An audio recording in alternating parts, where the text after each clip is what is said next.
শয়ন আমরা কোথায় যাচ্ছি বলো? বাগান বাড়ি।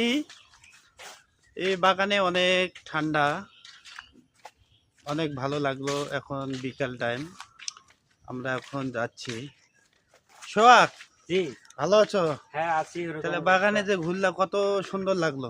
অনেক সুন্দর লাগলো, অনেকদিন পর আসলাম, 2-3 বছর ধরে আসি নাই এবং ছোটবেলায় নাকি অনেক আসতাম, তো হঠাৎ করে আসলাম, তো অনেক অনুভূতি ভালো লাগতেছে। বাগানটা অনেক ঠান্ডা এবং দেখার জন্য পরিবেশটা অনেক ভালো। তাই আমরা বাগান থেকে এখন আমাদের বাসা মুখে যাচ্ছি। দেখেন রাস্তার দুই সাইডে বিল্ডিং দেখা যাচ্ছে এবং ভালোই লাগতেছে জায়গাটা। কেউ যদি ঘুরতে আসেন তাহলে আমাদের কমেন্ট বক্সে বলবেন। ধন্যবাদ, সবাই ভালো থাকবেন।